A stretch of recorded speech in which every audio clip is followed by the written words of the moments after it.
All right, we're in. Dr. Laila, how are you doing today? I'm great, thank you. How's your 2026 coming along? So far, so good. Excited about this new year.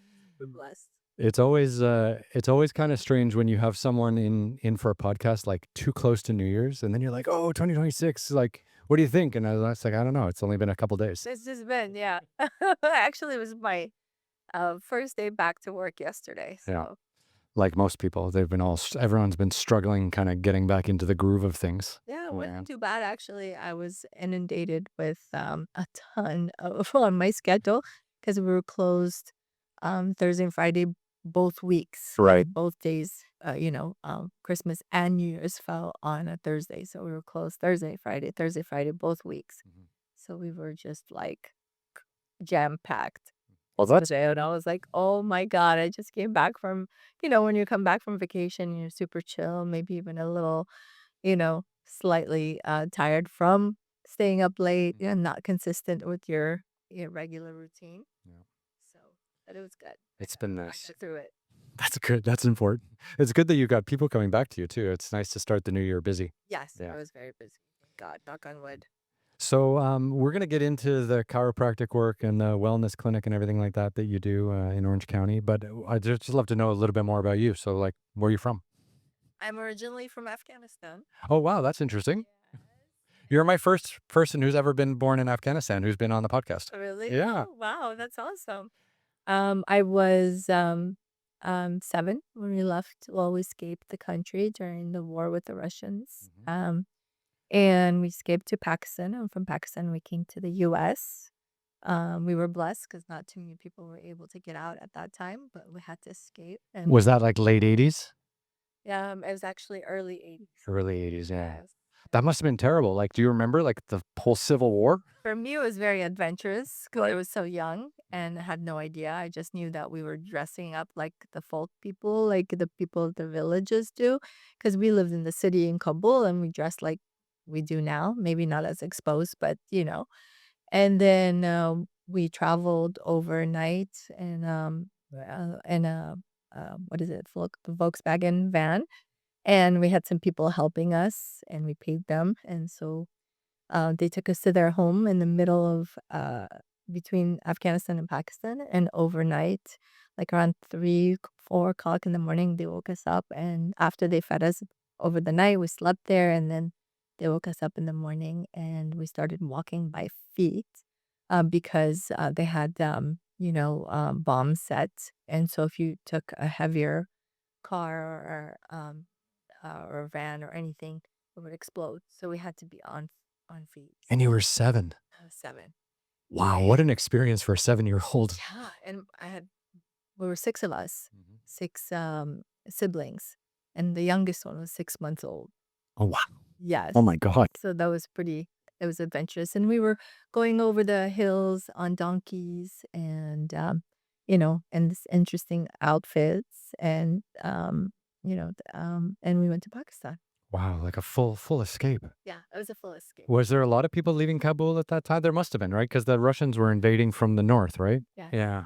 Yes, there was a lot of people, but later on, it became a lot more difficult, Mhm. and young boys that didn't want to go to war and that were being recruited to be taken to war, they would hide in the trunks of the vans, and sometimes they wouldn't get air and they would suffocate and die. Oh, jeez. It was just really, really, and then also people just passing through. You had the people that lived in the mountains and that were, you know, more wanting to take ransom and take money from you, and so it could be very dangerous as well. Yeah.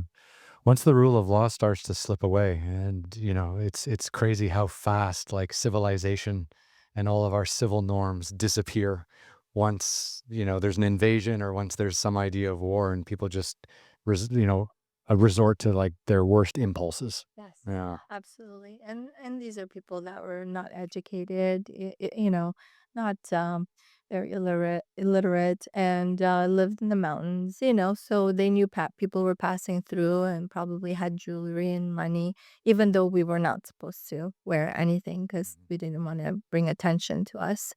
But they would actually, my grandfather and my uncle they were held for ransom, And so they had to go to Pakistan and get some money from their friends and then give the money back to them, and then they released them. Then Oh my God. I don't think they bring harm, but they just wanted money. Yeah. Yeah. Like everyone. Yeah. It's crazy. I've heard some absolute horror stories just recently of people trying to escape Ukraine in 2022 when the Russians invaded Ukraine. Because I was living in Dubai at the time, and a lot of Ukrainians were escaping the war, going to Europe. Poland took in a lot of Russian or Ukrainians, but a lot came to do Dubai as well. So you just hear these horror stories, like at dinner and stuff like that. Like the table next to you about people who had to like get detained by the Russians for like 36 hours before they could get out, and how they took all their money or jewelry. Or it's terrifying. Yeah.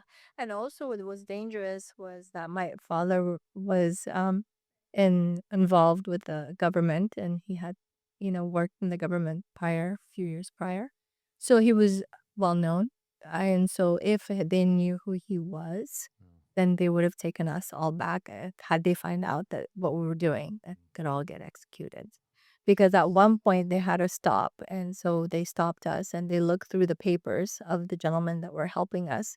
And then when they finally got to my father's, they flipped through it really fast. But had they seen who he was, we would have been taken back to Kabul and we would have been in trouble. It's like you're writing a spy suspense novel, but it's your life. Like that moment where Yeah. they don't look at the passport closely enough and they just flip to the next page, and if they looked at that, everything would have been different.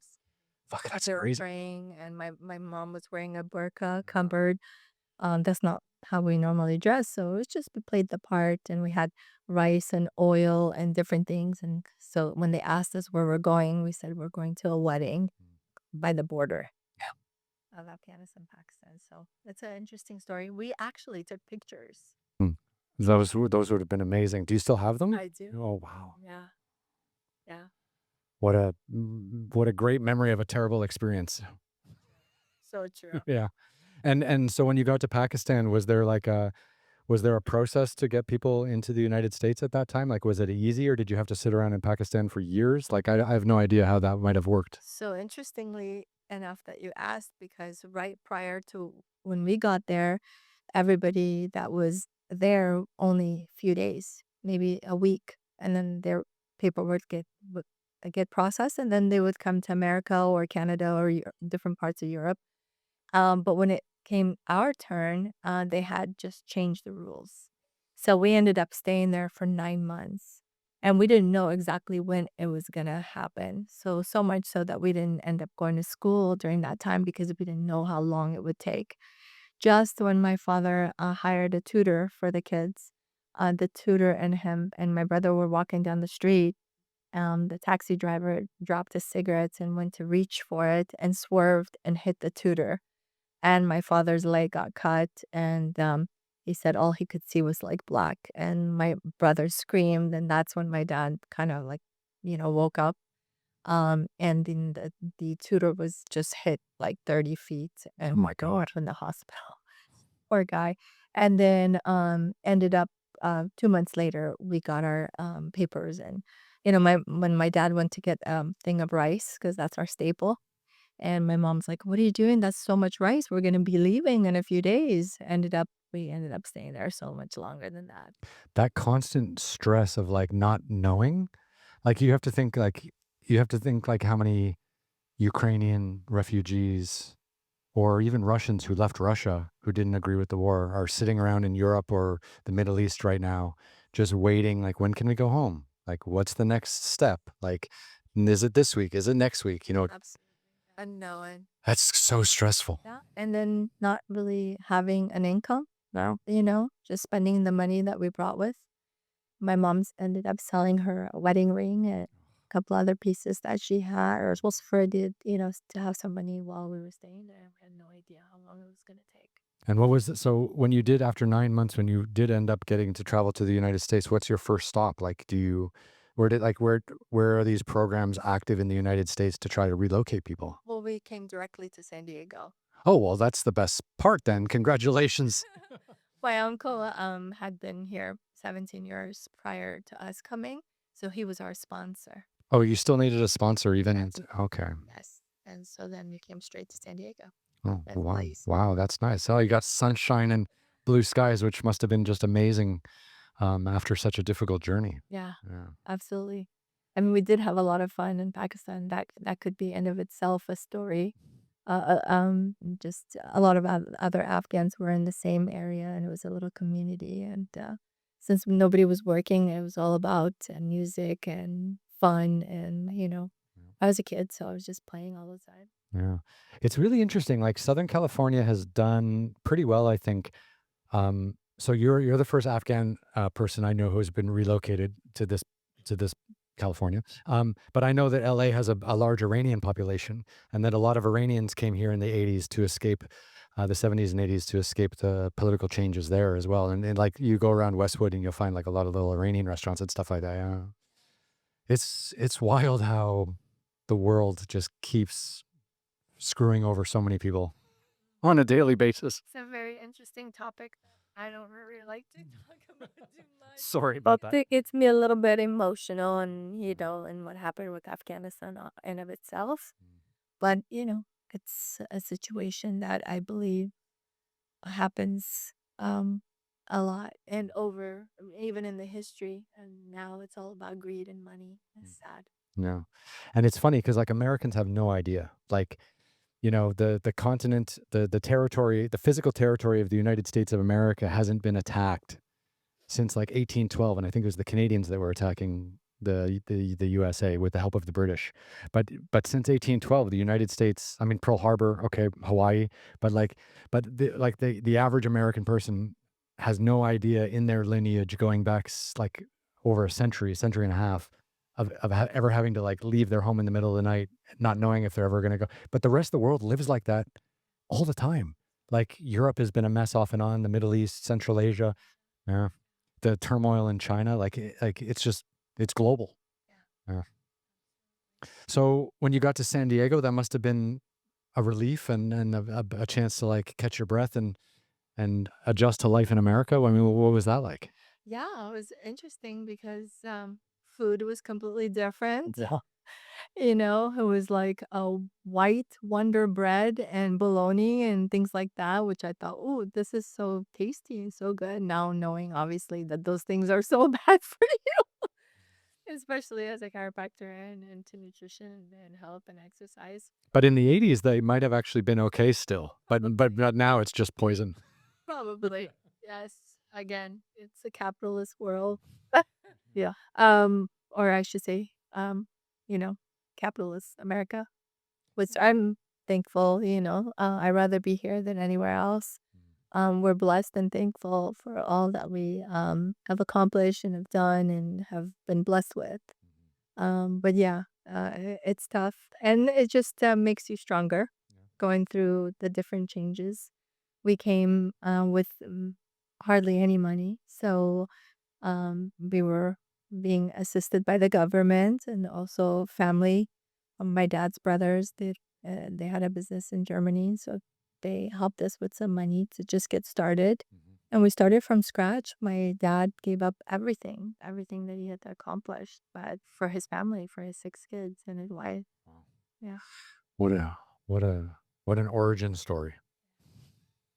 So, I mean, was it hard to adjust to life? Like, you're 7 or 8 by now. Like, were you just kind of thrown into school in San Diego, and it's like, Yeah, here you go. pretty much. Pretty much. That's almost a good age, actually. Like, because I feel like if you were a teenager, you were older, maybe it'd have been like difficult Possible. because you'll feel different, and Yeah. people will look at you, and teenagers are so judgy. Yeah. But maybe like under 10 years old, maybe you still have some, lack. Friends quickly. Yeah, you do, right? Oh, here, tag, follow here, it's you. So I see my kids and how like they made friends so quickly. And I'm sure that's how it was for me as well.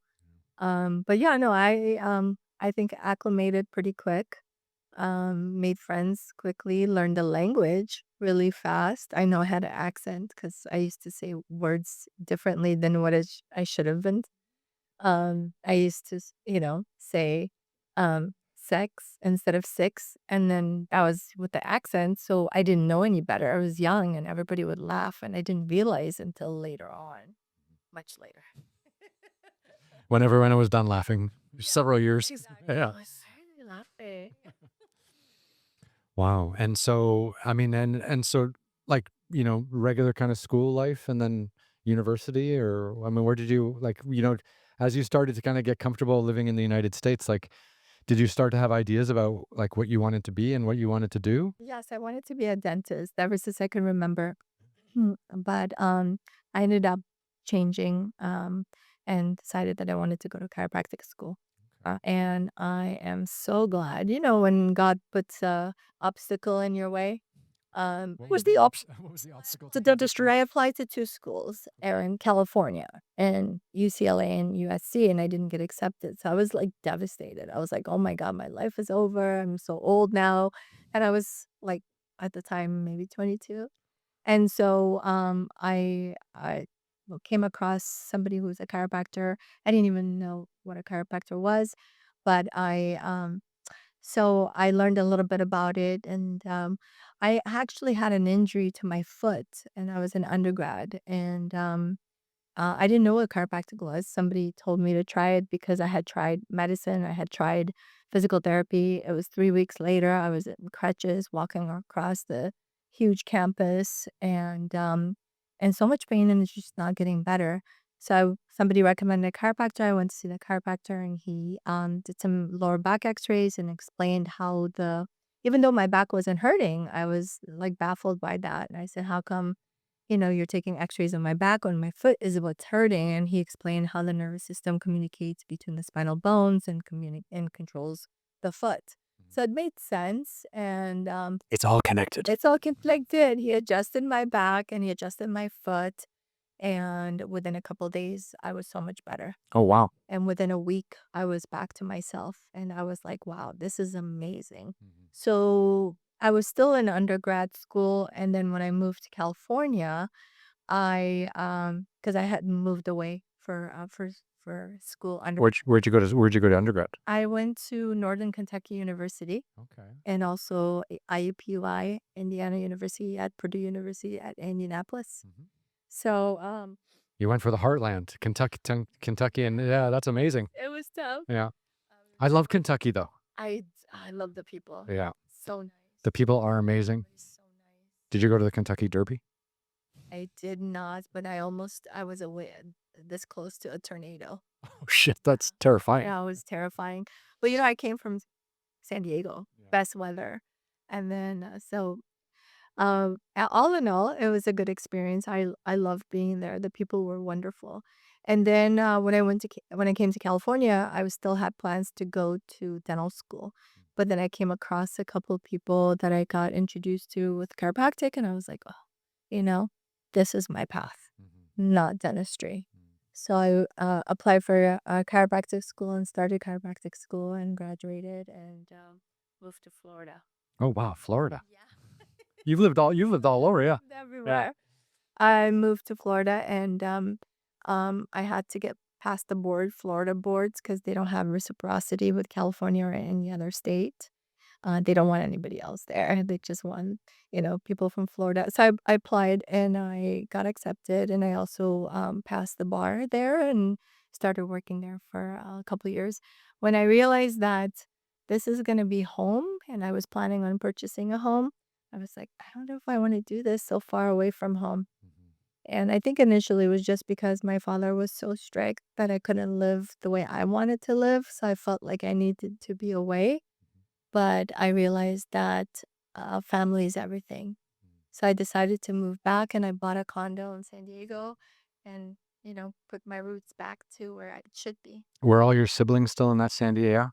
Oh, that's wonderful though. Twins there, Yeah. all 5 brothers and sisters. I'm still not in San Diego now. I'm in Orange County. Close enough. Close enough. Yeah. 1 hour drive. Not too bad. Not too bad. Orange County is great. You're right in between San Diego and LA. Like you've got the best of both worlds. Yeah. And my in-laws, my husband's family, everybody's there. So only an hour drive to San Diego. So I feel like I have a really good spot. Yeah. It's hard to leave Southern California. Like I talk to a lot of people who were born here and maybe they go away for a couple of years like you did, but it like pulls you back in. It's just the weather's too good, the sunshine's too good. Like you obviously had family as well, but like I'm thinking now like I've been here almost 3 years and it's the first time I've lived in North America since I was 22. So I was born in Toronto And then I went to university, played basketball, and then I left right away. I went to China, lived in China. I've actually been all through Central Asia except Afghanistan.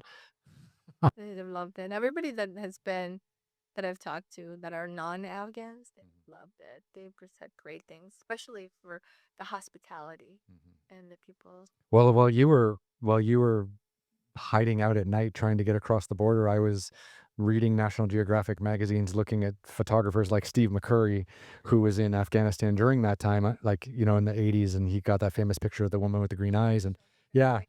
so like I grew up on all that stuff, like, being mesmerized by the Silk Road and Afghanistan and its role there, and kind of fell in love with it. And then I didn't get back. I finally got to travel through that whole area in 2002. Um, After I graduated university, I took a big trip and things like that, and it was kind of spectacular. But you lived through that chaos, which I can't even imagine. Yeah. What a journey. Yes, I know when I think of it, and I thought about even just putting it on paper. That whole It's a movie. It's a just book. thinking about it. Yeah. And just looking at the pictures, it seems like at the time I was a kid, I was just so adventurous to ride a donkey and go over the hills, like, pick up rocks and things like that. But now when you look at it and think about it, it's like it was so dangerous. Mhm. It was so dangerous. And then So dangerous. we were in Peshawar for 2 months, and it wasn't like in the best of part of town, but we had to live there for a couple months, and then when we moved to Islamabad, that was a little nicer area, Mhm. and it was like, little cottages, Oh. and there was a lot of other Afghans kinda going through the same thing as us and people that my father knew. Oh, that's helpful. Yeah. So, yeah, it helped us out a little bit where things were a little bit more calmer. Still though, that like 9 months of not knowing if you're gonna go tomorrow or next week or next month, Yeah. like that stress. You don't sleep. Like you're just awake all the time, and I couldn't imagine. I think of it now, like, at the time, I thought my father was such a giant, big person, but he was only 40, Mm. and he had 6 kids and give up everything to a whole different country, and to start from scratch. I wonder why he had a triple bypass surgery, That's stress. at a young age, yeah. Yeah. Well, I hope you write your journey or talk about it more, because I'm sure you're like that's a great way to like leave a legacy for your children, right? To figure out how they ended up with American passports. Yeah. They're very, um into their family and their background. They ask a lot of questions, Mhm. and we have those talks. But yeah, that's a great idea for them, Yeah, for sure. that's wild. So is there still like a big controversy or a big issue between like medical doctors and chiropractors? Because I have had another chiropractor on the podcast, and we had a great conversation. But she was telling me like how there's a bit of a rift, or that disliking between medical doctors and chiropractors, because you guys chiropractors seem to work a little bit more on holistic medicine, and seem to work a little bit more on preventative medicine, whereas doctors are more trying to come up with solutions when you're already sick. And that's why, people get so many pharmaceuticals and get a lot of drugs and stuff like that from doctors. And I was just wondering, like, if you've recognized or felt that rift, or dislike it all. Sure, absolutely. Um, well, the medical, um, I guess you could say, the medical association is not so, I guess they don't like chiropractors all that much. And there's great chiropractors and that do it the proper way, and then there's some chiropractors that, you know, they earn the name quack, sorry to Yeah. say. I think it's really important for, a proper history, just like, we have that title, doctor, and it's important for the doctor to really do a complete history, to look at family history, to look at the background. 80% of diagnosis comes from a history. It's important to take X-rays when X-rays are necessary, and do orthopedic tests, and really get to the bottom of what the problem is, and then knowing your technique well, and using, how should I say, taking precaution, when it's absolutely necessary and not treating everybody the same, Mhm. right? So, and then on the other side of it, of course, I have great respect for medicine. I have great respect for even my own experience when I was going through fertility treatments and we were not able to conceive, and my bladder was nicked, so I couldn't void on my own. So I had a catheter in a bag and, stuck not knowing whether or not I will ever go number 1 on my own again, right?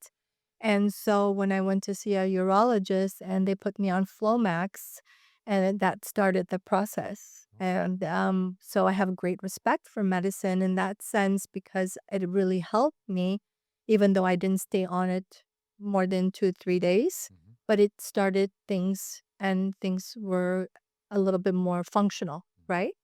And so granted, I would have to when I went number 1, it was like stop and go type of thing, and every time I would get my lower back adjusted, it would be more, there was a normal flow. Mhm. I know this is a little detailed, but let me just, put it out there because I'm sure other people experience this and they can perhaps maybe relate to this story and learn something from it. But so had I just, you know, continue with the medication, obviously, then we're trying to get my function back. And so the spinal nerves in the lower lumbar spine actually control the bladder and and the muscles around the sphincter and how you are able to, go number 1. So all of that was affected. And so medicine really helped me at that time. So I have great respect for it. I just don't care for so much just dispensing opioids Mhm. for a just a sports injury, and it's so addictive, and a young 19-year-old who's just very much can be influenced easily, that shouldn't be the first drug of choice. Yeah, agreed. Agreed, Yeah. yet it's very, very commonly given. Yeah. So those are the things that I have a problem with. Mm. But I have great respect for when it's absolutely necessary. I just don't like the regular ibuprofen on a daily when there's actually something that can be done to correct that. Mhm. Usually what happens is when patients are given a label, a diagnosis, then everything that they have, they attribute to that particular problem. So I have a patient who gets diagnosed with rheumatoid arthritis. So some of their pain, maybe even most of it, comes from osteoarthritis. Mhm. Because they're hurting or they have that inflammatory autoimmune disease, they attribute all their symptoms to that. And I've treated patients like that, and they were 70%, 80% better from the symptoms that they were having because a lot of what they had was because they were out of alignment, because they had weak muscles, because they were not moving enough, they were not exercising enough, they had bad posture, they had flat feet. They had so many things that can actually you can correct by just giving them the solution, and when you did that, they were so much better, and they didn't have to take those harsh medications that was destroying their digestive system. Yeah. Or yeah, or creating an addictive issue that is going to play out terribly later. Yeah. It's funny, like I talked to some people about like the opioids and the opioid crisis and all these kinds of things, and apparently like way back in the day, obviously heroin, the main opioid that most people know, like that's used in a hospital scenario, and it's given to people like who are really suffering or coming out of surgery or something like that. And then they came out with the pill form opioids, and there's a lot of companies that were very famous for doing that, like Johnson and Johnson or Purdue Pharma or all these kinds of things. But apparently, like, it was classified only as, like, a hospital-only surgical, like, to be used after major surgeries and stuff like that when people are, being stapled back together, like, when you have, like, real pain. And then somehow over, like, a decade or 2, people started, allowing it to be used for, like, headaches or menstrual pain or, like, a sports injury, like a gentle sports injury. So it went from only being, like, surgical use only to being something that was given for menstrual pain or ankle sprains. And then of course you're going to get hundreds of thousands of people misusing it and then also dying. Like, it's funny how these things start. We all see the end of it being terrible, but when you go back and actually do the research, like how it was actually first classified has nothing to do with how it gets used today. It's See, crazy. a lot of medications that are for one specific, made for a specific condition, Mhm, but being used for other conditions because of the side effects. And right, some of the side effects are for, to help with another type of symptom. mm, But symptoms are just an indication that there's some dysfunction going on. mhm, What can we do to find out what that dysfunction is and where it could be coming from and what might be the cause? mhm, Going to the root cause and not just suppressing the symptoms. That's where there's I feel like a fork in the road between chiropractic and medicine. Because with medicine, they're just giving you medication to suppress your symptoms so you can be comfortable, mhm, but it's really not fixing the problem. And so if you are having, for example, um, let's just say a middle ear infection or a loss of hearing or allergies, let's just say, you chiropractors will look at the upper cervical spine, and there's nerves that affect, for example, the C2 nerve goes to the eyes, ears, nose, and sinuses. So if you look for that misalignment, which we call a subluxation, which sub means under, lux means movement. So it's under movement, meaning it's locked. mhm, That joint is locked out of place. So it's compressing that nerve, and therefore it's not transmitting signals properly to those areas. And as a result, those areas not getting proper nerve input starts to dysfunction. mhm, So when we adjust the C2, patients are like, oh my God, my allergies are better. I can see better. I can see color better. mhm. I can breathe better. I'm not snoring. All important things. All important things. Absolutely. I love the way you describe that. So it's like a fork in the road, like where you're going on an investigation and actually trying to problem solve as a chiropractor versus just dealing with pain suppression. Yeah. Yeah. And, education. Education's crucial. Yeah. Doctor means teacher. If your doctor is not teaching you, Yeah. and now it's like about the quick, real quick prescription. Tell me a couple things, your symptoms, and here's a prescription. Run. I give my patients at least 30 minutes to 45 minutes just to talk, Mm, you know, just to let me know because so much comes from that. Sometimes, obviously, it's shorter if they're just coming in for just lower back pain. But usually, with lower back pain, sometimes there's urinary incontinence, sometimes there's frequency, urgency. They're waking up multiple times to go to the bathroom, or it could be constipation, or it could be something else. And so they come in with one thing and they're leaving so much better. mm, I recently had a patient who came in for carpal tunnel, a lot of carpal tunnel pain that was waking him up in the middle of the night multiple times. And while we were talking, my paperwork asks about a lot of other questions. So then you look and see, oh, they also have lower back pain. Oh, there's also, neck pain. The carpal tunnel could be coming from the neck because the nerves from the neck control the hands and the arms. And so but he came in for mainly carpal tunnel because he saw one of my videos adjusting the shoulder and the elbow and the wrist and hand. So he thought maybe this can help me because he had tried conventional medicine, he tried medication, physical therapy, and nothing really helped, where his problem would be completely resolved. mm, So he thought, let me try this. But when he came in, I noticed that he was really walking um, unstable, mhm. like where he almost going just from the adjustment table to the x-ray, He was having like balance issues. he was holding on to furniture, Mhm, like to try to get through. It was just very unstable. And I asked him, I said, would you like me to help you with that as well? He's like, well, no, that's something I have to live with because I was diagnosed with scoliosis 30 years ago. So I have chronic back problems.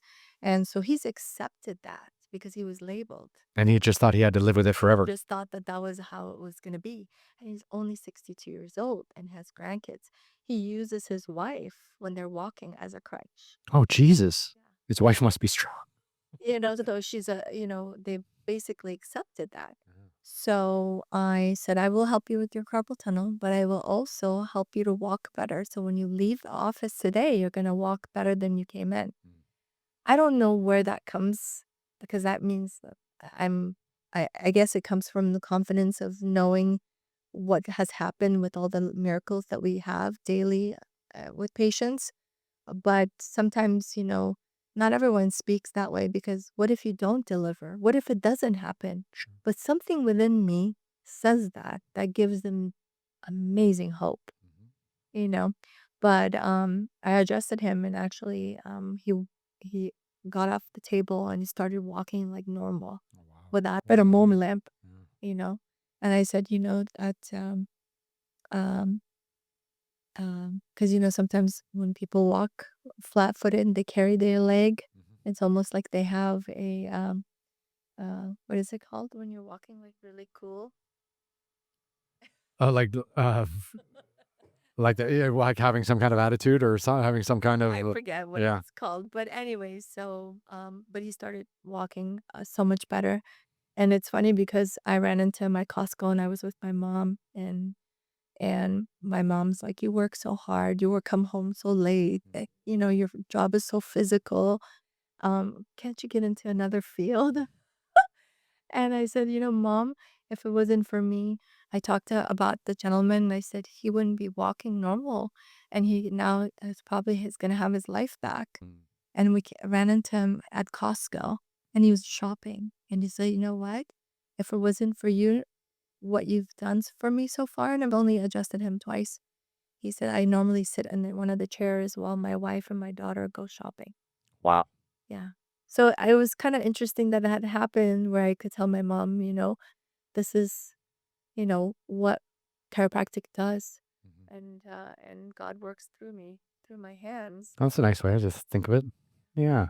Nice way to imagine it. I mean, like, it's so messed up because I just feel like when we're growing up in North America and Canada as well, and I'm assuming the United States is quite similar, like you just don't learn enough about holistic health and holistic wellness.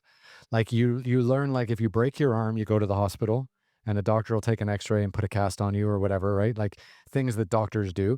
But but like how much healthier would the American population be, for example, if everyone had insurance or if it was free, if there was a universal insurance, but that might be a step too far for most people. So let's just say if your insurance gave you like one or two free chiropractic visits per year as a general like tune up because I see like the chiropractic and the wellness world as being the preventative healthcare specialists, and I see it as being absolutely mandatory to do that every 6 to 12 months as just the same way you tune up your car. Like you don't wait for your car to do 500,000 miles and break down before you bring it in. You have you bring it in at 40,000 miles, you bring it in at 100, whatever it is, right? Maintenance.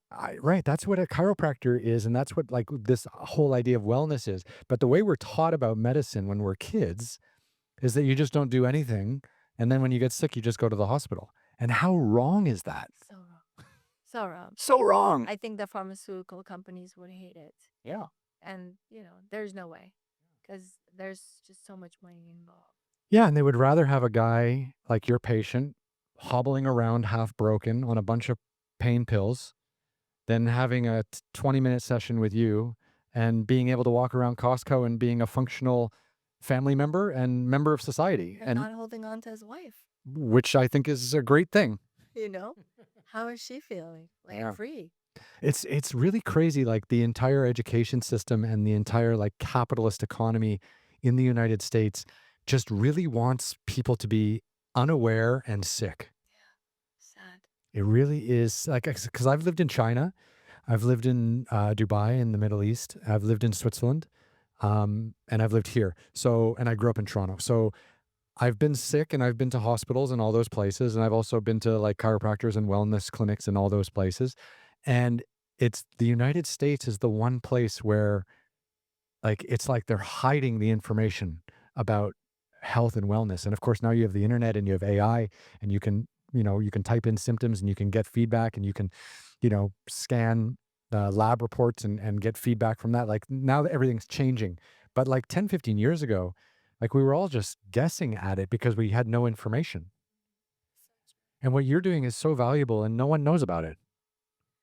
Before I was 18% of the population would go see a chiropractor. And, statistics show that 80% of the population at some point is going to have back problems.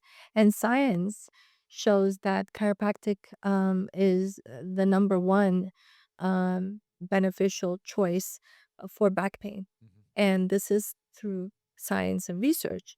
And so, if it's going to help the back pain, why wouldn't it help digestive issues? Why wouldn't it help a vertigo? But no one thinks like that because no one knows that. Like, they just think chiropractor, crack the back, but actually it's all connected. It's all about the nervous system. Yeah. And no one knows that chiropractors are the masters of the nervous system. And if you have um, irritable bowel syndrome, you could have to see a chiropractor because they might be able to fix something in your back or in your spinal column that'll help your gut. Or Absolutely. and no one talks about that. It's just like, oh, go to the hospital, get a pill. So, chiropractic just optimizes the communication between the brain, which is the nervous system, and your body. So, if you can have something that's going to optimize your nervous system function, which controls every system, every cell, every tissue of your body, Mhm. then why wouldn't you want to do that for yourself other than out of fear? Mhm. If you can find a doctor, a chiropractor that is recommended, or that you can see that you can see someone's adjustment and how they carry themselves and how they communicate now through social media. Oh, YouTube videos. YouTube's full of chiropractors cracking backs and helping people out. And I think it's a great educational resource. Yeah. Absolutely. And you feel that confidence. And then, because a lot of times I get patients coming in and they're like, I saw you during this adjustment and I feel like there might be some hope for me. Today, I had usually Tuesdays I don't work, but I went to the office for some admin stuff and we had a patient who couldn't come for her follow up until next week. But I told her I'll be in the office. I'll just see you for a follow up. It was only 15 minutes. But she was crying. She was crying for gratitude. Oh, wow. Because she's been in so much pain. And with one adjustment, she hugged me and she Wow. cried and Good. she said, "Thank you so much." Can you share what her ailment was? Well, she had a left knee pain Mhm. and also a pain in the Achilles on the right foot. And then she had also upper back tension and pain. Okay, so She's that a waitress. interesting. Yeah. So it seems like she was like overcompensating maybe for an injury. So she actually has flat feet and pronation where her feet roll in. I would say probably 70% of the population have pronation and they have no idea, for they have a loss of curvature, loss of the curves in the feet, the arches, and they pronate, which means that they roll in. So when your feet rolls in, even if it's a slight rolling in, it causes you to lock your knees. Oh, interesting. Yeah. When your knees lock, your pelvis tilts forward. When your pelvis tilts forward, you round your back and your shoulders are rounded, your neck goes forward. Therefore, that horrible posture. And so that weakens your whole system. And it starts with your foundation, which is your feet. So you're the house and your feet is your foundation. If you don't have a solid foundation, then the house is in trouble. So she's on her feet, as a waitress 5 days a week, carrying dishes and standing and walking. So she had a lot of pronation and that caused all those issues. And I adjusted her and she was like, instantly, she said, my knee feels better. And so her knee, I tested her and did some orthopedic tests to see if there was a ligament or meniscus tear. Everything was negative. So I told her it has to be coming from your back or because of the flat feet. And so athletes stand with a slight bend knee because they want a stronger stance. Whether you're playing soccer or wrestling or volleyball or any sport, you have to bend your knees so you have a stronger stance and you have more control. So why not us? Yeah. Yeah. So you can be more agile, right? More agile. Yeah. And when your quads are engaged, you have a stronger pelvis and you have stronger knees. So if you have those two areas that are not being compromised, you're just going to be a stronger person overall and not have so much damage. Well, How many people come to your clinic who have struck out or become exhausted with hospitals and or doctors? Because I feel like everyone needs to go to like a chiropractor or like who has their own wellness clinic. I really believe like every 6 months, like little tune up. Like I'm a big believer in preventative healthcare, and I think understanding the spine and how it and the nervous system and how it's connected to absolutely everything, like that's a mandatory. But how many people come to you just to do a checkup, like, "Hey, I'm actually feeling okay, but it's been about a year or 2 since I saw you last time, and I just wanna make sure everything I'm feeling pretty good." But the 'cause that would be ideal, right? If you have people coming in just for, like, a checkup, but you have people coming in who've like, "I've been on pharmaceutical pills for, like, 3 years, nothing's working. My like, I've had, back problems for 30 years. I lean on my wife when we go walking." And it doesn't have to be like that, like, like, I'm just curious how many people have kind of exhausted themselves with the traditional healthcare system before they get to you. Yeah. Yeah, I think it's, you said how many? I mean, I get usually referrals from people who've experienced my care and are in my office, and I have an amazing team that provides great care with me. Um, they're patients who like Maria, she was in a walker, walking on tippy toes. She couldn't put her heel down, and she had such a big arch on her back. You could put a glass on top of her bottom. Jeez. Yeah. Wow. And so she was diagnosed with hereditary, um, I forget what it's called, hereditary paraplegia, spastic paraplegia. So her muscles were constantly spasmed. Her legs felt like sandbags. So when I had her laid down on the table, she automatically ended up in a boat pose, if you know what I mean Yeah, by yeah. that. So she couldn't put her legs down. She couldn't lie fully She flat. couldn't lie fully flat. Mhm. And so after 6 weeks, she was able to walk with only a cane, Wow. hovered off the walker, and she was upright, able Like we're all supposed to be. like we're supposed to be, and her legs didn't feel like sandbags. And she went to her church and they said, "Whatever you're doing, keep doing." So she had a post MRI, and a year later she brought it to me and she told me she went to see the orthopedic surgeon, and her orthopedic surgeon was shocked to see the changes on her MRI, and she said, "What have you done?" She said, "I went to see Dr. Leva." And so she was only 42 years old, and Oh my she's god. thriving. She wasn't driving, she was dependent on her kids. So young. Yeah. So, yeah. But because she got that label and they told her that she would never walk normal, she accepted that. These labels are dangerous. Horrible. Yeah. Horrible. Your body has an amazing ability to heal, Mhm. and people forget that. And people accept when their pain is so great that they feel like, okay, I need surgery. Okay, I need these painkillers. But the whole world tells them that that's what they actually need because I feel like the mainstream Their media. commercial. Yeah, that's it. Like it's commercials and mainstream media are all pushing people away from you. Yeah. Yes. But now TikTok is pushing them back.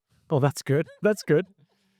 Is TikTok finally helping break through some of the stereotypes? Well, we're actually getting referrals from MDs because they saw it on TikTok. Mhm. So they're getting educated through TikTok and Instagram and And the medical associations that are feeding the doctors information are also lying to the doctors about how useful a chiropractor, like, because doctors aren't necessarily supposed to understand, like, they're not trained to understand diet.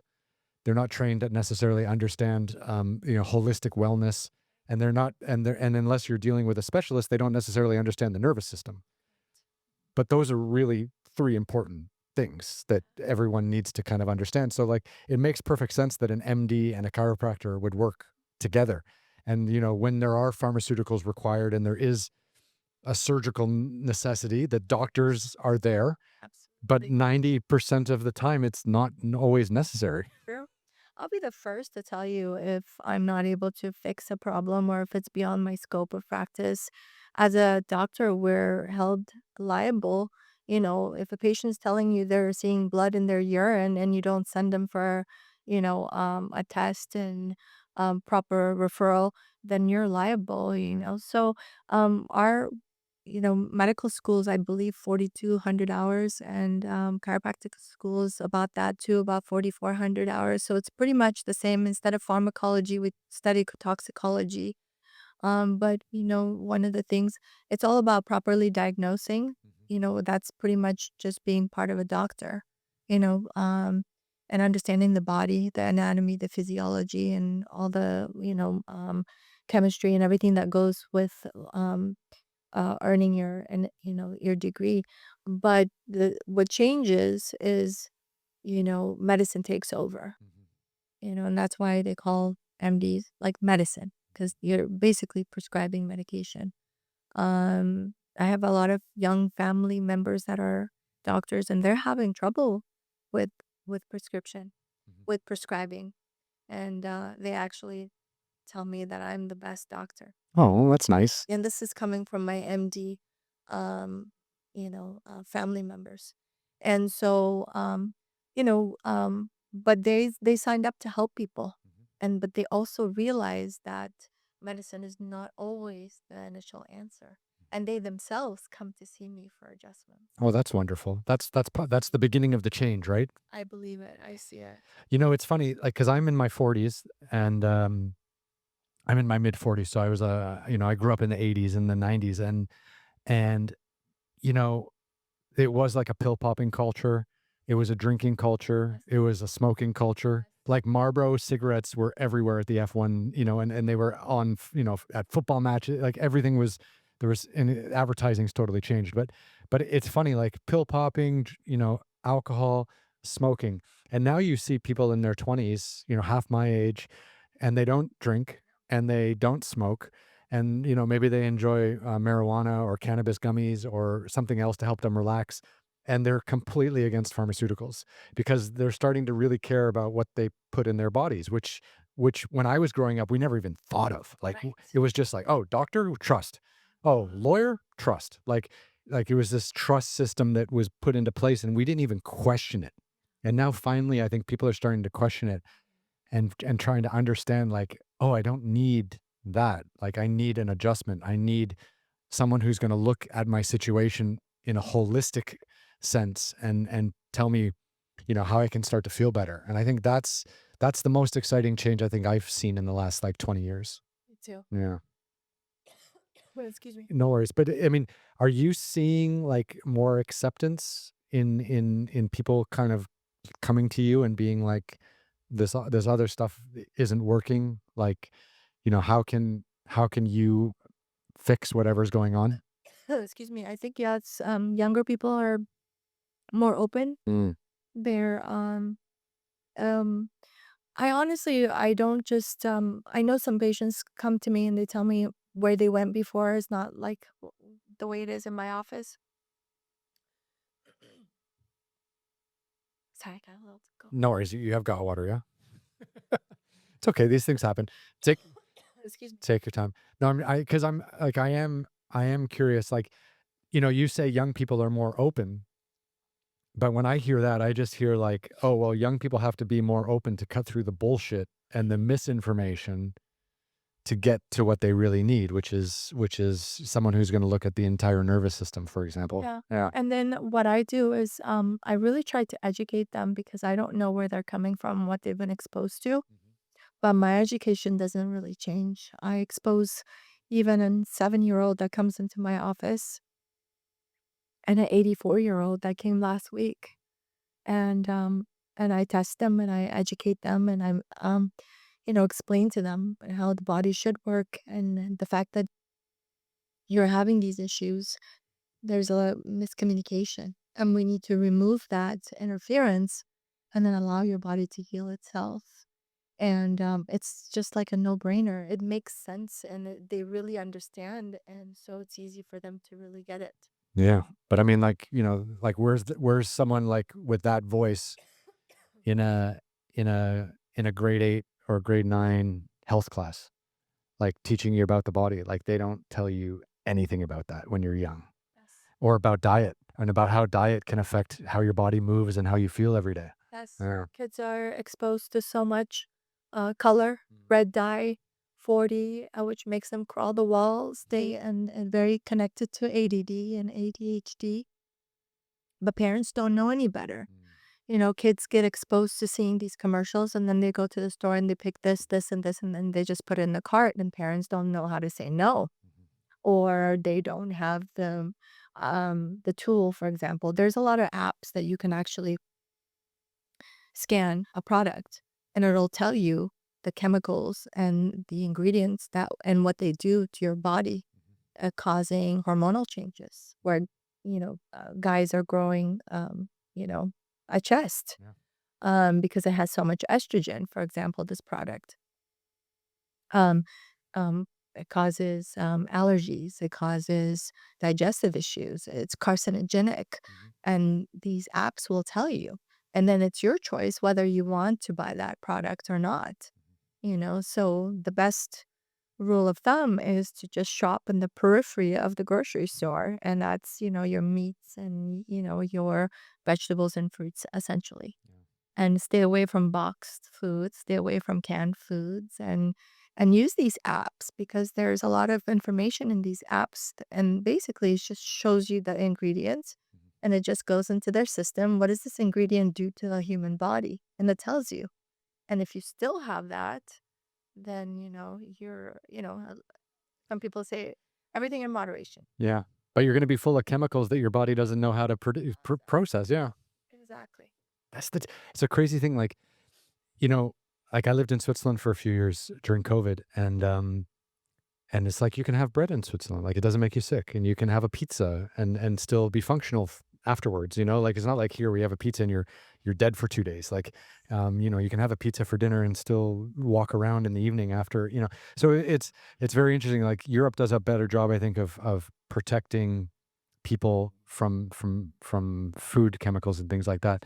And but here in the United States, it seems to be just a free for all. And you tell people like 90% of the stuff in a grocery store is just going to kill you. Like, and they're like, no, it's not true. They wouldn't let that happen. It's like, no, there's a whole industry that's built around this. And no one's, if it wasn't for podcasts, no one would really know what's really going on because the whole kind of corporate media doesn't really get into educating anyone anymore. Got you. And that's why some of the education comes from exposure in social media. Mm. And yeah, same companies, for example, that it was, lately in the news as well. I think it was Kroger and yeah, Kellogg's, or they provide the same cereal to Europe and the same cereal in America. Mhm. There's like a ton more ingredients that's allowed in the US that's not allowed in Europe. Mhm. Yeah, I mean, like That McDonald's in Europe is fine. Like, you can have a burger or have some fries, and it's not gonna put you out for 6 hours. But, like, so yeah, like French fries in France, for example, like, or Paris, there's like 4 ingredients, but in the United States, there's like 16 or 17 ingredients. I wish I could fact check that, but there's way more ingredients, in the US versions. Yeah, so they do it. They Well, do it on. because it's allowed by the FDA, and the FDA and the pharmaceutical companies and politicians. There you go. Well, they're all like shareholders of the same companies. Yeah. So everybody's approving everything, and meanwhile, the U.S., people are dying, and so many health diseases, and in addition to the U.S. being second to the bottom in terms of um, the sickest countries You know what I you know in what the I world. you know what I read the other day? And this is kind of an aside, but it brings us back to health. The United States has one of the highest infant mortality rates in the world. And for people who don't know, infant mortality rates are children who die after being born, usually because the mother isn't strong enough, or the baby wasn't born, you know, Deliver properly. delivered properly or healthy. So when I was growing up, I was always like, oh, infant mortality. That's like in the mountains of Afghanistan, like, a woman's having a child and maybe it's not clean enough, or Right. maybe, there's malnutrition involved or something else. But in the United States, it's almost entirely chemicals in the diets of the mother. And I was thinking, like, infant mortality, like, all these babies are dying after they're being born because of chemicals that the food industry is putting in the food that the mother's eating, and then the baby's getting sick, and then the baby's dying. And it's like, why are we even talking about abortion? Like, why not just talk about food and chemicals in the food? Like, abortion isn't there. Like, let's go down. You want to save babies? You want to take away the right of choice for women? At least make the food healthy. Like, because the women who actually want their babies and are delivering their babies aren't getting to keep them because of chemical. Like, everything just doesn't make any sense. Correct. Yeah. Sorry to rant. No, I read that and I get excited and passionate about it. A child has better odds of living in Mexico than in the US. Um, and and it's some of it is, nutritional deficiencies or things that are not so good that the mom is having. Mhm, Even the prenatal vitamins mhm. had horrible ingredients. Oh, really? I actually denied taking them myself. I took some herbal ones myself. I mean, ordered, but I'm a chiropractor, so I know these things. And I was able to help myself and help my patients who were pregnant. And in addition, delivering in the hospital on your back, Terrible. horrible, right? That is not a normal position that you should be delivering. And of course, you're going to end up distressing yourself as well as the baby. The baby's not wanting to come out, and they're going to put every medication in you that possible to induce labor. And the baby doesn't want to come out. Ends up being a C-section, which is Surgery. hospital. Yeah, more money. More money. And my first child was born at home in the water. Mhm. And my midwife was a labor and delivery nurse for 8 years. Wow. Saw everything that shouldn't have been. Mhm. And so that's why she became a midwife. That's amazing. Yeah. And no one knows that, or very few people. Oh, and people are scared to have a child with a midwife or a birthing center or even in their own home because they feel like they need the hospital. Yeah, because the When, media tells you that. when in fact, it's the other way around. The birthing process is a very, very natural process. My mom reminding me of the gypsies. The women would just be walking, in a caravan and they would deliver and then they would throw their baby onto their shoulder and then keep walking and they would heal like normal because it was just a, normal process. Mhm. Obviously there's complications and things like that, but she kept when she reminded me of that, I kept reminding myself through the birthing process, Yeah. which was not easy. But I was up and walking that same night, and I went for a walk with my dog the next day. Mhm. Whereas with a C-section, my second birth, which was emergency C-section, my labor and delivery nurse was not available. She was actually having morning sickness because she was pregnant herself. So I was like, maybe this is a sign. And my doctor was encouraging me to do it at the hospital. She's like, we'll do everything natural. I know you. You don't want anything unnatural. Let's just do it that way. But she wasn't available. And everything that happened with my second birth that was unnatural happened. That must have been so Actually, frustrating. so frustrating. I wasn't myself for 6 months. I wasn't able to I thought I could never do a sit up again. Mhm. They cut through 7 layers of tissue and, you're never the same. That's and that's not even the way you wanted to have it done. No, No, no, but I should have looked for another midwife. I just felt like maybe it was a sign. Maybe because, for whatever reason, Mhm. it happened the way it happened. Sometimes things are meant to be that way, but the cord was wrapped around his head a couple times. Jesus. Yeah, so that's why they felt like that C-section was necessary. But a midwife just goes in and pulls the cord out over the head, and things are back to normal. They're actually they're actually trained to be. They're considered like a second grade hospital. They Mhm. can handle a hemorrhage, any tears, anything they handle. it. You're not allergic to cats, are you? No. Because Dogs, but they're I do have some pets, so I hope you're not having a reaction. maybe that might be it, or maybe because I'm talking a lot. No, it's okay. It's okay. Hopefully not. I'll get you some more water if you need some. Don't worry, or something warm. So maybe some, Thank you. yeah, it's I tea or appreciate some it. coffee or Tea, that would be great. yeah. Okay. Well, let me know. Um, but yeah, it's so interesting. Like, and it. I think in the United States too. Like, there's a real push to to kind of educate people through television and through television shows. So when you watch like a family oriented sitcom, and someone's pregnant and it's time to go to the to the hospital to give birth, you've got the go bag, and it's okay, let's time to go to the hospital, and then the next scene is them laying on their back on a table, squeezing the hand of the husband or something like that, like, and it's just playing out all these incorrect stereotypes. I find that so frustrating. It depends on the writers too, Now the writers are writing about chiropractic, Yeah. which is like, wow. Well, that's where it has to happen, right? Because the advertisements, like the way things are being advertised, it's all going in the wrong direction.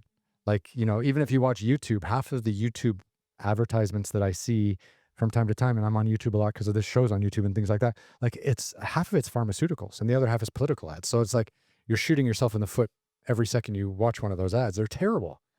Absolutely. Uh, Yeah. But things are changing. I'm hopeful that things are getting better. I feel like more kids are uh being exposed to what's I mean, obviously the algorithm is gonna populate things that you show interest in. Right? If you're showing interest in medicine, that's what you're gonna be seeing.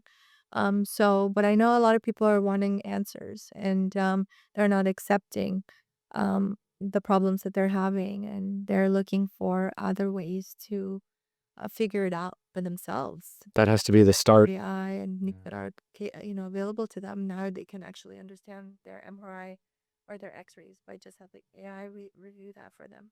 You know, I get these I get these kind of like full body checks every year, and I've been getting them kind of all around the world. Like when I lived in Asia, I would go to a place in Hong Kong or Singapore. When I lived in the Middle East, they had one there, and then in Switzerland, and it's funny, like the one specifically in the Middle East that I was talking about. The first thing they do is they sit you down to like, okay, what's your, have you had all your vaccines? And I'm like, I don't know, I'm in my 40s, I can't remember. Like I don't have that little vaccine card anymore. And the first thing they wanted to do was fill me up with vaccines. They're like, "Oh, well, we got to get you topped up with all these I'm like, "No, like that's not how this process is going to start." And I had to basically like as you go through a whole day of like testing and stuff, I had to say no to like half of the stuff because they just wanted to poke me with things I don't need all the time. And it was so frustrating. And it's just like we need to get out of this like bizarro medical land and start actually helping people instead of just profiting off of their illness. Yes. And those vaccines, unfortunately, I that's a whole topic in itself. Just crosses the brain barrier. So it doesn't even allow your immune system to fight for you. No. And directly into the bloodstream of these little babies. And that's why that's another thing, for example, as far as infant mortality, they right away they give them a first vaccine right then and there at the hospital. Crazy. I did not vaccinate my kids until they were vocal. I knew who they were as a person, and I only vaccinated the actual vaccines that they really needed to be able to go to school. Do you remember Jenny McCarthy? Yes. Do you remember how crazy the US media portrayed her for being anti-vax back in the day? And it destroyed her entire life, destroyed her entire career. And then now it turns out like RFK is finally asking questions at the government level and pharmaceutical companies don't have any answers. And we find out like all these tests were sponsored by pharmaceutical companies or they buried all. And now all of a sudden it's like, oh, 25 years later, Jenny McCarthy was right and her entire life was destroyed and people thought she was crazy. Like it's bizarre. Can skew any test the Everything. way they want. Absolutely. And even with the COVID vaccine, for example, Yeah. no, so many were people were so fear, if you love your family member, you're gonna do it so that you can go see your grandma. Yeah. So it's unfortunate. Yeah. Don't invite unvaxxed people to Thanksgiving dinner or Christmas. Yeah, it was just 4 or 5 years ago, wasn't it? Yeah. Just by mentioning that now, this video is gonna get demonetized and and the algorithm will just drop. You can't mention it's funny. I talk about COVID all the time though, so it's no problem. But you start talking about this kind of stuff and YouTube actually like starts hiding your videos. Yeah. It's wild. You think it's this like big kind of free platform where you can kind of talk about anything, but no, not quite. It's terrible. Like it's nice that people still watch the podcast and I've got a lot of subscribers and stuff like that, but it's you can definitely see like if you go into like a hardcore COVID rabbit hole or medical, rabbit hole and stuff like that, you start talking about pharmaceutical companies and all this kind of stuff. Like YouTube just hides your video on you. Yeah. Yeah. They don't want people having these conversations. And it's like, if you don't have them on here and if you don't have them on YouTube, where do you have them? CNN, Fox, like all these big networks, like they don't care because they're all owned by big pharmaceutical companies. So it's just like, you're not getting anything there. I was reading, just as another random aside, I think it was 2024 or 2023. Pfizer represented alone as one company, they represented something like 60 or 70% of the advertising revenue for CNN. And then in that same year, the Pfizer CEO was the CNN CEO of the year. And it's like and no one talked about it. And it was just like everything we're watching is completely corrupted. And I'm like, uh, anyone making these connections? Yeah. And CNN is just 100% like pharmaceutical ads now, and it's just gone way off the rails, sadly. But you're fighting the good fight. People are starting to come back. You and I are talking about it, so we're getting it out into this into the ether, into the Yes. ecosystem, hopefully. Yes. Yes, I hope so. I hope people are listening, Did you know? questioning. Did you know when you went to chiropractor college, like when you went to university to be a chiropractor, did you know the uphill battle that you were going to be facing? Did you know how the deck is stacked against you when it comes to the medical industry and the pharmaceutical industry and the way the media treats Not all of to the this? extent that I know now. Right now, I knew some, but not to this extent. Mm. Um, yeah. If it wasn't for social media, it would still be super tough, Yeah, I bet. because we were out. I was at Promise Bazaar. I was out at companies giving lunch and learn talks to educate corporations. I would get in there talking about ergonomics and their workstation and excuse me. Yep. And so I would have to put myself out there. Whereas now social media, we put a recording of an adjustment or recording of a testimonial or recording of a before and after, and we're able to actually have patients come to us. Whereas before I had to go in search of patients. Mhm. It was an uphill battle in that time. When I worked initially with a medical doctor, I was there from 2000, 2004 to 2009, about 5 years. Yeah. So she would actually refer me patients. Mm. I would give half of what I made to her, but I didn't have to do any kind of marketing for Mhm. anything. And that was nice. But what would happen is I would get the most, the, patients that were really, really in trouble with Mhm. their health. The doctor would say, "We've done everything we could. See what you can do." Right. Yeah, they've Because given up. Yeah. they've given up. And patients would get better. Mhm. Because initially, when I started out in that office, I had a room that didn't have a full wall. So half of the door was missing. So it was like a little office area, Mhm. and I had one table. That turned into 2 rooms, then into 3 rooms, then to a separate suite with a separate entrance. Mhm. And then I also opened a med spa within the same facility, and with her being my partner. Mhm. So I ended up being involved in 2/3 of her practice while she had 1/3 of her medical practice. Mhm. And then that's when I decided to go on my own. That's exciting though that the growth was that substantial that you went out on your own, and it's great to know that people are starting to wake up to all of this.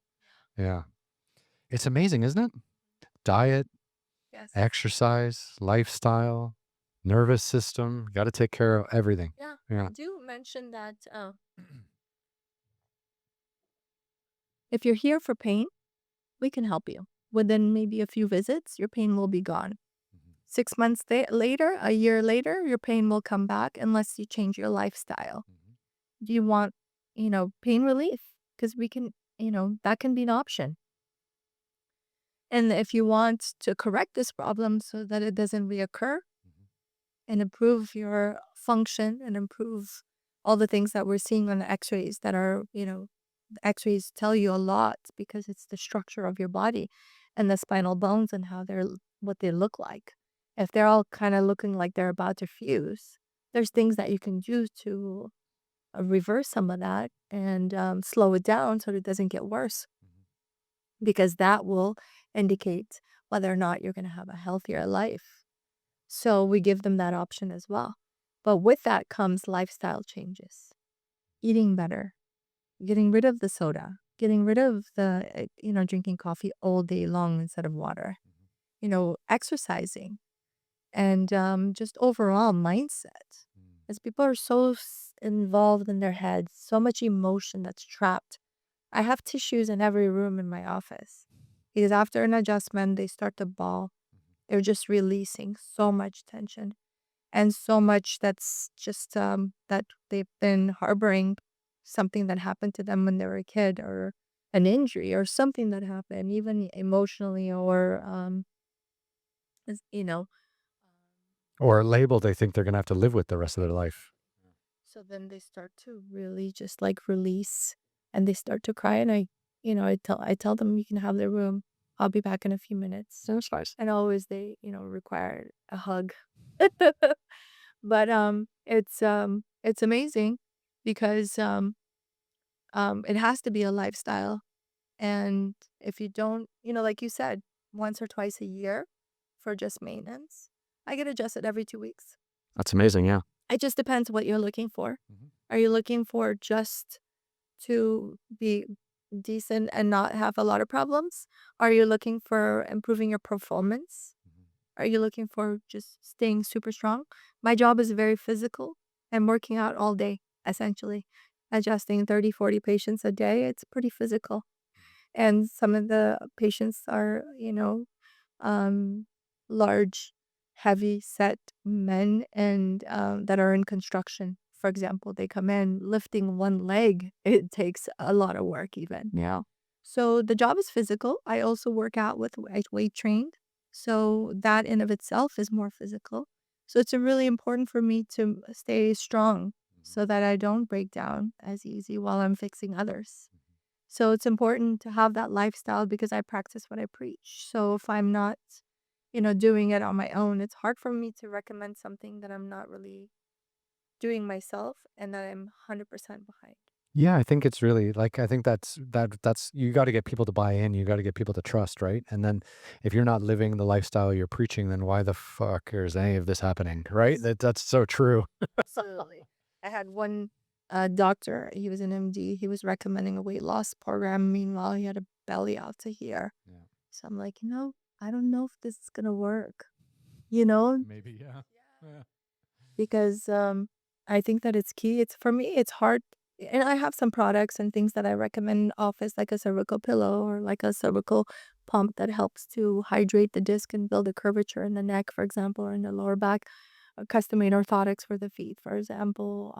Just little things that you can add, to improve your posture, to improve your foundation, to improve if somebody's rounding their shoulders, like I had uh, a patient came in with severe rounding, and she's the animator, Mhm. very intelligent. She was on the phone the whole time when she was. I was like, oh my god, that I bet you she's coming in with neck problems. You're gonna see me soon because of podcasting, because I just sit like this for hours every day, and I'm like, I'm gonna have to start doing regular chiropractor work because I sit with a lean, like, because I was thinking like I don't know if I want to be like this kind of podcast person, like just sitting back. It's okay. My posture's a little bit better. My back is straighter, but I like being engaged. Like I want to like lean forward. Feel you're engaged when you're leaning back. I just feel you're more relaxed about it. Oh, that's good. That's okay. Yeah. I feel your engagement comes from your energy. Do you remember Larry King? The television interviewer from back in the day. He had, yeah, he had shoulders like this by the end. Did you see him? He was like totally broken. He was just walking around. Not good. Yeah. So, yeah, I mean, posture is everything. We don't realize how much it affects the entire body. No. And now with gadgets and phones and computers and, kids are always Then slouching, more. looking down. Yeah, there you go. And I guess I got too relaxed. You did, Ellen. You want to start drifting away, or yeah. So my kids, I tried to talk to them about posture you know, and they understand. So with the kids that come to the office with their families, for example, I hold them all accountable to sit properly, even if they're not my patients, Mhm. but they're in my office. So the rules are the rules. The rules are the rules. How important is it? How important is it? So there's a big thing going on right now about like walking 10,000 steps a day. So like if people are interested in weight loss or interested in improving their health or whatever, everyone's telling you nowadays, okay, best way to start on any healthcare journey or on any improvement of health journey is to just walk because it's like a magic drug. It helps for cognitive stimulation, it helps for the body. Like in your perspective, how important is it to just be walking a lot? It's amazing. You're using every muscle Yeah. possible. As long as you're not looking down on your phone while you're walking. That's a problem in LA. Yes, I noticed that today actually. Yeah. The amount of Just people walking their dogs in LA, like and with their phone. Yeah. unbelievable. Yeah. Yeah. And you're out in nature Yeah. and you're not really experiencing it. I know. And you're not really connected with your dog either because you're somewhere else. Totally. Yeah. So, and I think the dog, likes to be out there, but I think that they would probably love that kind of connection too, Yeah. because there's a little bit of communication usually that goes on with you and your dog when you're out walking. But when you're on your phone, that there's a lack thereof. I've got a cat who will come and sit on my lap, and if I'm on my phone, he'll leave. But if I'm not on my phone, he'll stay because he knows he'll get attention. But if he comes up and sits and he sees me on my phone, he'll just leave. Walk away. Yeah. Yeah. Imagine if everyone in society just did that. Yeah. Imagine. Oh my gosh. So that, and then also if you're carrying your leg versus using your leg. Okay. Yeah. So that's called the proper gait cycle. So most people carry their leg. Sometimes you can call it swag. That was the word that I was looking for earlier. And so you're walking really cool, but you're carrying your leg as opposed to actually having a gait cycle, which means heel strike, mid stance, toe off. So now they're making shoes, and I know they're gonna hate me, but there are certain companies. I won't label them. Yeah. Is that okay? Yeah. Yeah. We don't have to name brands, but yeah, they're making like rounded shoes. So the Making like a boat like shoe. Mhm. So they're actually taking away from your heel strike and your toe off. Right. So you're not using your leg muscles properly. So that's actually weakening you. But it feels comfy because they're very lightweight and cushiony, And they market it, but they don't give you any support and they take away from your strength on your legs. and they probably market it being like, "Hey, we should walk more." But actually, They market it really good because now even medical doctors are recommending it and podiatrists are recommending it. And it's unfortunate because it takes away from the regular gait cycle. So it weakens your legs. that's crazy. Walking can weaken your legs if you have the wrong Improper. shoes, yeah. And I've tested my patients barefoot with custom made orthotics, with the shoe without orthotics, and with the shoe with the orthotics. And that particular brand of shoes, and I think there's like 2, 3 different brands that make it like that, like the boat-like shoe, Mhm, and patients show weakness mhm. on with those particular shoes. How hard is it to be a parent who has kids and having to navigate all of this incorrect marketing, blatant lies by everyone? How hard is it to be a parent and navigate through all this bullshit to just raise healthy kids that don't need to come to a chiropractor when they're 30 or 20 with major lifestyle problems? Like, it's just like my heart goes out to people who because I'm dealing with myself. I try to do the research, I try to read, I get to speak to amazing professionals like you, so I have some idea of, like, what's going on out there. But, like, to the average parent that's just working 50, 60 hours a week and trying to take their kids to soccer practice and swimming lessons or whatever, and you're too busy to do the research, and you're too busy to have these kinds of conversations with experts like yourself. Like, what are they doing, and, like, how much stress are they under when their kids aren't healthy and, like, the whole system is just wrong. Wow. Well, a lot of kids are on medication. Yeah, or the parents. And they feel that it's not okay because they're themselves are on drugs. And so when a teacher calls from school and says that your child is misbehaving and they get tested for ADHD or and then they are put on medication and then that sh- you know causes them not to have an appetite, then they give them another medication to induce an appetite. So kids are on Ritalin easily on different types of drugs, and they're not looking at the diet. They're putting food in the microwave. killing all the nutrients. Not that there's any a lot of nutrients in microwave food, and then in addition, they're having foods that have chemicals and dyes and sugar, and then they're blaming them as having an issue as far as ADHD or hyperactivity and things like that when it's all in the diet. And if you just look at that, or the lack of love or the lack of time that you're actually giving to your child. I'm not saying that I'm like a great parent, but one thing I have done is, and my husband and I were big on, is we don't dumb it down. We explain everything, um, pretty much, and just lots of communication Yeah. and allowing them to make some good choices on their own. Mhm. Having them splurge a little bit, have a little sugar, have a little salt, have a little, you know, but additives. Yeah. Not so much. If we Dangerous. know that things have additives, that's why I gave up wine, because I didn't wanna be a hypocrite. Mhm. My kids, I'm very strict with telling them, "Why pick an item when you have so many other options? Can we scan that product and find a substitute that doesn't have additives? Mhm. Why should we buy that? Give me a good reason." It's interesting you mentioned wine because I made this TV show where I was traveling all around the world and I enjoyed a drink from time to time. And sometimes you would get offered wine, right? And it's funny, like the wine in Europe and North America has a lot of additives and stuff like that. And if you have a little too much, you feel terrible the next day. And it's actually not the alcohol or the wine, it's the additives that are put in the alcohol which give you hangovers. And I remember I was in Croatia, I was in Dubrovnik filming an episode of my show, and they don't put any additives in the wine. And I remember like let's share a bottle, let's share another. And the next day I woke up fine and I worked out and we went back into filming and I was like, "Oh my god, like it's the chemicals that they put in." And the other thing is the reason why they put so many chemicals in is so it won't go bad. Yeah, So because it has so much sugar right. also. Al- Also, yeah, because they're trying to balance out the sugar content. But a big thing is storage and transportation time. So So I did another test. Like I made bread at home. I have a bread maker.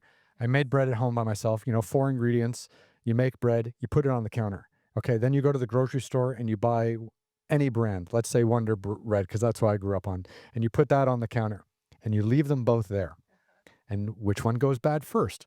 Well, the bread you made, which has 4 ingredients in it, will last about 3 or 4 days and then start to turn. The Wonder Bread was like a month and it was still it didn't turn green, there was no mold on it. And you're just like, "What chemicals do you have to put into that bread to make it not go bad?" And it's just because before there were chemicals in all of our food, we all had to eat locally. And without chemicals in the food, you don't get these big multinational food companies that are all based in the Midwest, and they're shipping stuff to the coasts, basically, and it takes 3 or 4 or 5 days, and then it's in the storage and blah, blah, blah. And it's like you can't make something and ship it and have it go bad in 3 days, there's no business. And the cost is our health. Yes. That's unbelievable. Yeah, Where's the where are the documentaries about this? They don't exist. I'm sure there gonna be some. But you have such an important role in this system to you're basically not only are you helping people that are coming to you in need, but you also have this job to like re-educate people. Yeah. That's the toughest what's the toughest job of all. Especially when they're older and they're set on their ways. I feel like even they're coming around. I just recently had a patient come in who's like 80 something, I think 84. And he was just so depressed. He's had lost hope and he was just waiting to go. That's terrible. And second visit or third visit in my office, he was like a complete different person. So excited, so hopeful. Was it diet or was it some physical ailment? For him, sciatic pain, Okay. just a lot of sciatic pain. Mhm. But while he just came in for sciatic pain and we improved many other, and almost like the mindset shifts and then their attitude changes. Yeah. And getting hope is like huge. Mhm. It just empowers them so much. I think any industry that takes away the hope of a human being should be an industry that is banned. Yeah. Like, if we don't have hope, how do we get out and be functional human beings? And if you think about it from a government perspective, you want everyone who lives in your country to be as healthy and as happy as possible, because that's when we engage more with other people. That's when we're more productive. That's when we work more. That's when we make more money. That's when we pay more taxes. Like, you'd think it works, but there's this greed element that it's like, oh yeah, if we make people sick, we can make more money off this side. But it fails in comparison to what everyone would be if we were all just healthy. Yeah. The United States as could easily run and be as healthy as like a Switzerland, which is kind of like Switzerland has a lot of problems, whatever, but they are held in this esteem of being like a pretty healthy place to live. And they've got a government that's not really in everyone's face. And, when you go out for dinner there, you're not being poisoned. So those are all great things. And it's like the United States could easily flip that switch if it was just. Look, I think was it red dye 40? I think it's banned in 2027. Mhm. But it's already banned, but not until 2027 In the US, in the US. but it's banned everywhere else. It's banned, I believe, in many other countries. But the thing is that we already know as a country that it's bad. Mhm. But why not, if you know it's bad and it's banned everywhere else, why not ban it now? Mhm. Why wait till 2027? Mhm. Because so much it would cost, uh, you know, it's a capitalist decision, Yeah. basically. Be- And it's still going to be compromising all those people that are going to have it. Yeah. And even certain companies that know there's products, for example, like a shampoo, they know that this one ingredient is carcinogenic and it's really bad for babies. But they're like, you know what? Yes, we accept that. There is a better one and we have an organic one. So you can just buy that one. You don't have to buy More this one, expensive. right? Yeah. So, But they're allowing these big companies to get their inventory out. Like, so for the red dye, this is crazy because I grew up on Skittles and M&Ms. Like, I love them.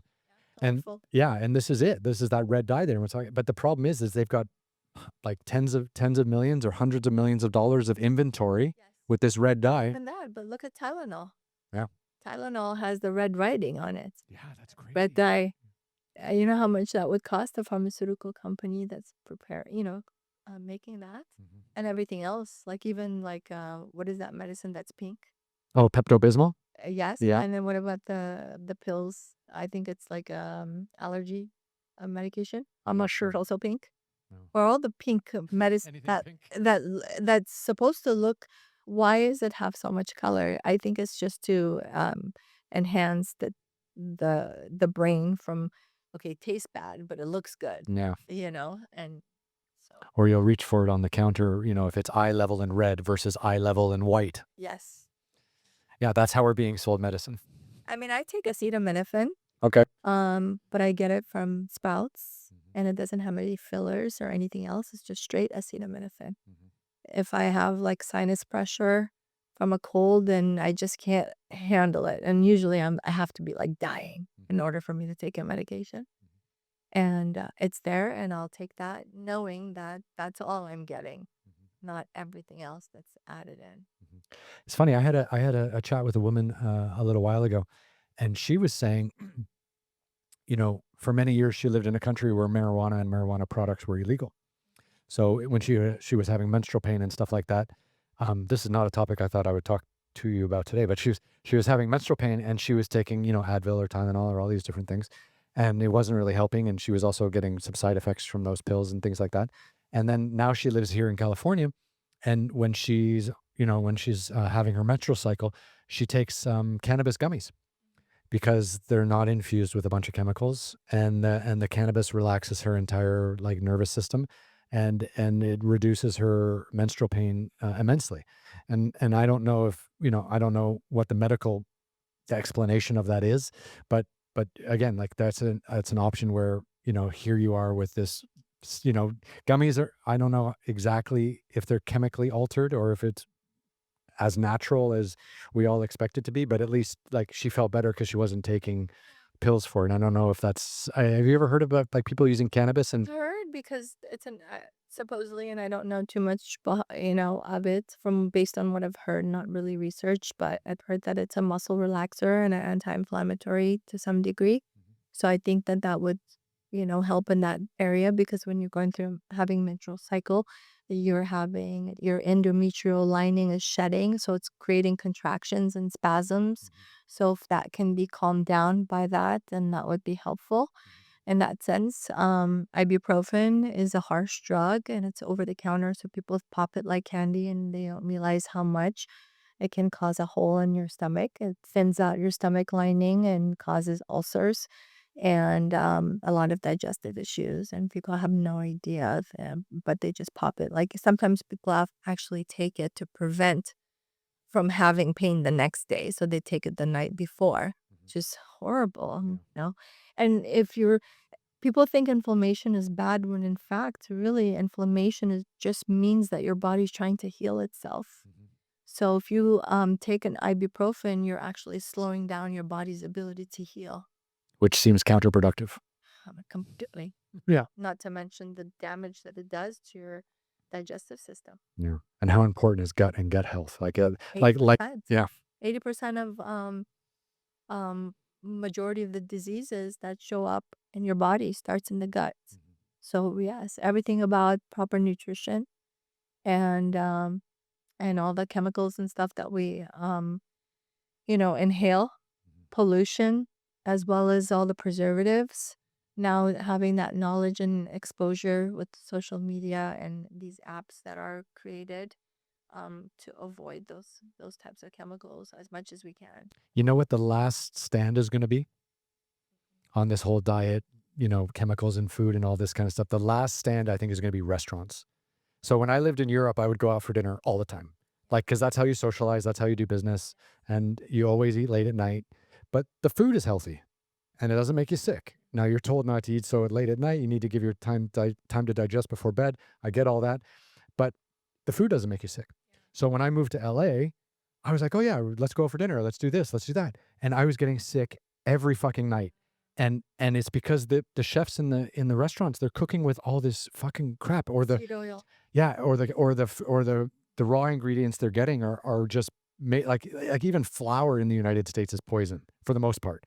And so I was going out for dinner, and like for the first 2 or 3 months I was living here, I was going out 2 or 3 nights a week, and I was just sick all the time. And I was like, "But I exercise, I do all these things." I stopped going out for dinner and my health increased massively. So it's like, okay, like I figured out how to navigate a grocery store, but now, like, and when you go to a restaurant, they don't list the ingredients that they use to cook. They don't tell you what kind of cooking oils they use. They don't tell you where they get their flour.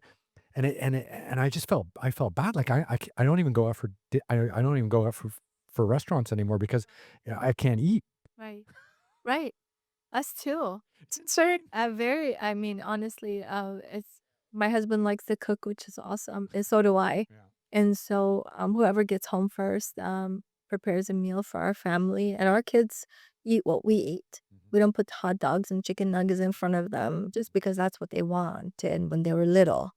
And but that doesn't mean that that's what they're gonna get. No, it's either you eat what we have or there's nothing. Yeah. You know. Protein, carbs, veggies. Absolutely, absolutely, and good carbs, so, and so, um, yeah, that's, very much so. We try to avoid, eating out, which I thought it was you know, such a cool thing Yeah, to you do before. you go spend $100 or $200 at a restaurant, and Really? then you come home sick. It's like, what the fuck? Yeah. Why? Like, why? Yeah. You can have really good groceries for a whole week with, but yeah, no, we choose some good things to have, and the kids actually crave greens. I mean, kids like kale. My kids like to eat salads. They spread, we make like a pumpkin seeds in a blender with, like basil and parsley and some avocado oil or olive oil and blend it all together and then make a spread for a sandwich, for example.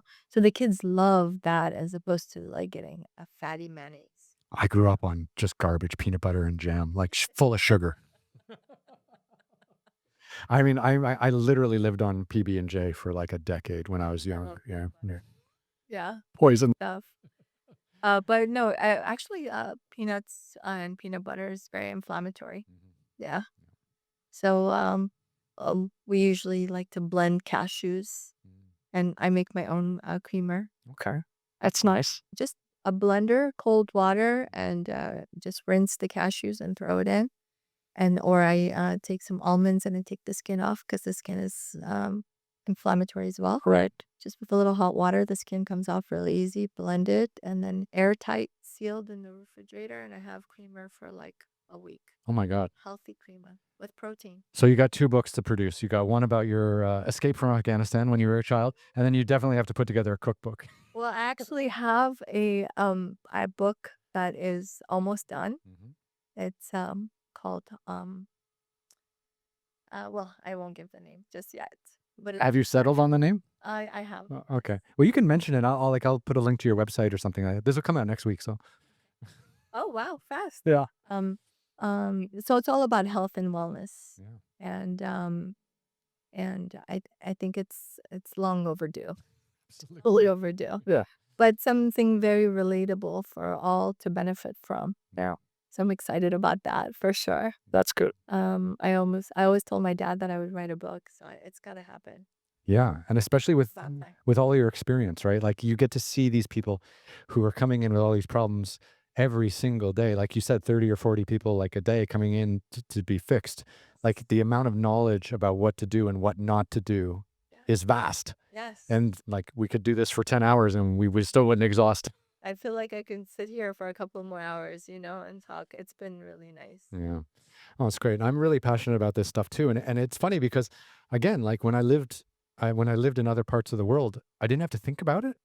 So I just kind of like ate out, did whatever. But and then when you come here, you realize that you can't do any of it. And I've actually become a lot healthier living in the United States because everything is so bad.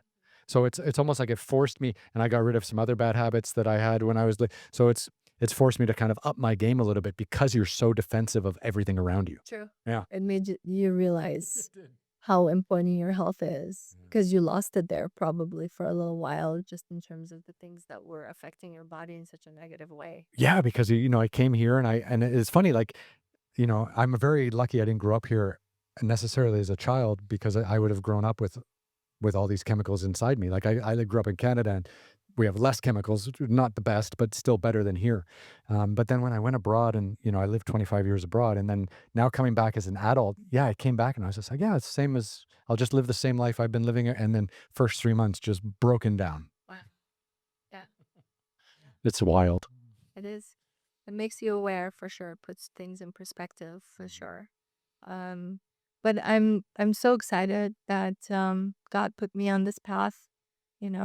Maybe I have not made millions, but my career and what I've been able to live, my lifestyle is Mm. worth millions to Absolutely, and think about all the people you've helped, like, that's the real thing, right? Like, because it's like the information is not being well disseminated about how to stay healthy and how to avoid all these things, and every single person you help is getting, hopefully, a lifelong lesson in how to just live healthier and be a little better. Absolutely. Absolutely. I agree. And I've influenced my family a lot too, Mhm. in addition to obviously people around me. And um, so that they're not really, you know, going first thing for that medication and minimizing some of that. And just even a drug, a statin. And people think that just because you have a little bit of high cholesterol, you need to be put on a statin right away. Mhm. And obviously, you want to do your own research because it's one of the um, third leading cause of neuropathy, statins. And what's neuropathy? Neuropathy is basically damaging your nerves. Oh, well, that's not good. No, No. not at all. And statin is a cholesterol medication that for high cholesterol that is very widely used in the United States. Widely, and they even want to put kids on it as That's fucked up. completely. Yeah. And so, because of the diet is so bad, Mhm. but so people think that high cholesterol is bad. Well, cholesterol is really we function on cholesterol. Our brain functions on cholesterol. It's necessary cholesterol. Yeah. And so when the numbers go high, because your body's producing extra cholesterol for the damage that our body has to go through, Mhm. because of all the sugar and all the crap, yep, that we inhale and we take on. So the body produces cholesterol to repair. Mhm. And so then we're taking a drug to reduce the cholesterol because we say, oh, it's going to cause a heart attack. Mhm. Well, then you're taking a drug, which is a statin, that causes muscle atrophy. Mhm. What is the heart? Yeah. What is the arteries? What is all the tissue in your organs? It's made out of muscle. So if you're taking a drug to cause essentially muscle atrophy and weakening your whole entire musculature, Mhm. then what's left really? Really? Like you're living, but barely. Yeah, and it seems to be like that's the preferred way. Yeah. I have a friend of mine who's 60. He's very active, very healthy, and he really got into fitness and stuff like that at a great age, and he looks amazing. But he grew up in the 70s, and he grew up a little before me. I'm not quite as old as he is, but he was telling me like there was a huge campaign in the 70s in Canada and the United States because he grew up in Canada about cholesterol and about how cholesterol is bad for you and eggs are high in cholesterol. And so people stopped eating eggs. And he remembers growing up with and his mom was scolding him if he wanted an egg. Like, "Oh, that's high in cholesterol. You're not supposed to eat that." But it was all just false advertising and false narratives and misinformation. And now he like, half of his diet is eggs and protein. Like, like he's one of these he does a big like meat focused diet, so he, like, has eggs and steak in the morning and things like that, and it really works for him. Everyone's a little different, Sure. but it works for him, I was sitting with him, and he was cooking eggs and his steak, and we'd gone golfing, and he was like, "I can't believe, like, I was, like, between 5 and 15, my family didn't have eggs in the house because of misinformation." I And the yolk is so beneficial. It has so many nutrients, including vitamin D, which sometimes we don't get enough of, even though we live in California. Yeah. So we're always working and, you know, In the studio talking. so there's a lot of nutrients and it goes hand in hand with the egg whites. Yeah, amazing. Good nutrition. So how long have you been doing this? 22 years? Amazing. Yeah, it And goes this is by like so fast. yeah. I feel like it was just yesterday. And could you ever see yourself doing anything else? I can. Yeah? I love what I do. I love the difficult cases. My body is strong. I can still go on for maybe another 10 years of really the physical work, but I feel like I want to do some other stuff. I really love real estate Mhm.